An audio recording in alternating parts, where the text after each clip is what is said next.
الحمد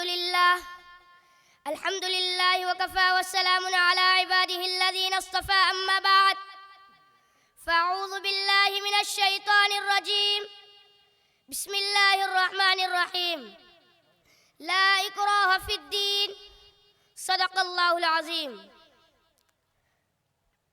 آج کل پوری دنیا میں ایک شور برپا ہے، پرنٹ میڈیا سے لے کر الیکٹرانک میڈیا تک اس بات کو اچھالنے میں مصروف ہے کہ اسلام دہشت گردی کا مذہب ہے، اسلام آتنکوادی پھیلاتا ہے، اسلام ایک خونی مذہب ہے جس میں انسانوں پر رحم کا جذبہ موجود نہیں ہوتا۔ مسلمان نسلی اور پیدائشی دہشت گرد ہوتے ہیں۔ اس شور و ہنگامے میں جہاں یورپ و امریکہ، لندن و برطانیہ، یہود و نصارہ پیش ہے، وہ ہے ہمارے ملک ہندوستان کے کچھ سیاسی رہنما۔ میڈیا اور پولیس بھی اس پروپیگنڈا میں کسی سے پیچھے نہیں ہے۔ چنانچہ حال ہی میں ہندوستانی مسلمانوں پر دہشت گردی کا دھبا لگا کر ان کے ساتھ جو نار و سلوک کیا گیا ہے، اس کے تصور سے ہی روح کانپ اٹھتی ہے۔ بھاگلپور فساد، میرٹھ و ملیانہ میں مسلمانوں کے ساتھ زیادتی، گجرات میں مسلمانوں کا قتل عام، آسام میں خون ریزی، بٹلہ ہاؤس انکاؤنٹر، مکہ مسجد بم بلاسٹ، اجمیر دھماکہ، اخلاق پہلو خان اور تبریز انصاری جیسے بے قصوروں کا سرعام قتل، یہ سب اسی منصوبہ بند سازش کا حصہ تھا جس کا نشانہ صرف اور صرف مسلمانوں کو بنایا گیا۔ یہ بم بلاسٹ کرنے والے جو بھی ہو، لیکن اس کا سیدھا الزام مسلم نوجوانوں پر لگا دیا جاتا ہے۔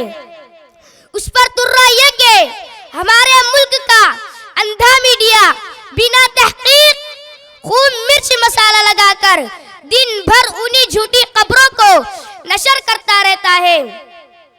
تحقیق کے بعد جب پتہ چلتا ہے کہ یہ بم مارنے والا مسلمان نہیں تھا، یہ عدالت کا فیصلہ جاتا ہے کہ بم بلاسٹ میں پکڑے گئے یہ مسلمان بے قصور ہے، ان کا جرم ثابت نہیں ہوتا، تو ملک کا یہی دوغلا میڈیا خاموشی اختیار کر لیتا ہے، اسے صاف سونگ جاتا ہے، دو لفظ بھی ان معصوم کی تسلی پر بولنے کے لیے تیار نہیں ہوتا۔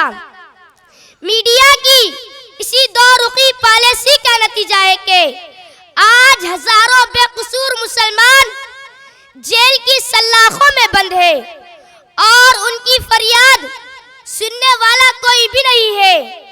آج ٹوپی ڈالنا، کرتا پہننا، عمامہ لگانا، داڑھی رکھنا دہشت گردی کی پہچان کے طور پر مشہور کر دیا گیا ہے۔ مسلمانوں بیدار ہو جاؤ، دنیا کو بتا دو کہ اسلام دہشت گردی کا مذہب نہیں ہے، بلکہ اسلام تو امن کا نام ہے، اسلام تو محبت کا مذہب ہے، اسلام تو ناانصافی کا مخالف ہے، اسلام تو ظلم کے خلاف اعلان جنگ ہے۔ قرآن کہتا ہے ما قتل نفسا بغیر نفس او فساد في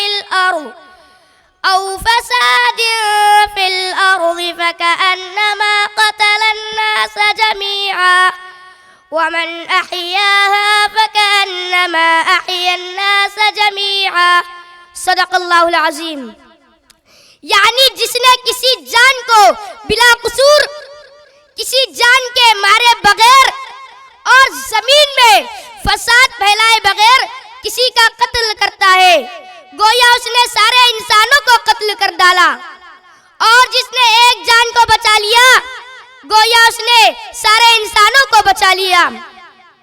ذرا سوچئے، جو اسلام اس قدر احترام سکھاتا ہے کہ بچوں بوڑھوں کے ساتھ شفقت کا حکم دیتا ہو،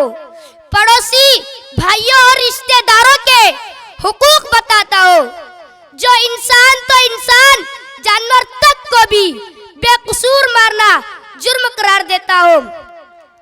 لہٰذا اسلام کے بارے میں ہماری یہ غلط فہمیاں دور ہو سکے میں یہاں پر اپنی بات ختم کرنا چاہتا ہوں. وآخر دعوانا الحمد للہ رب العالمین.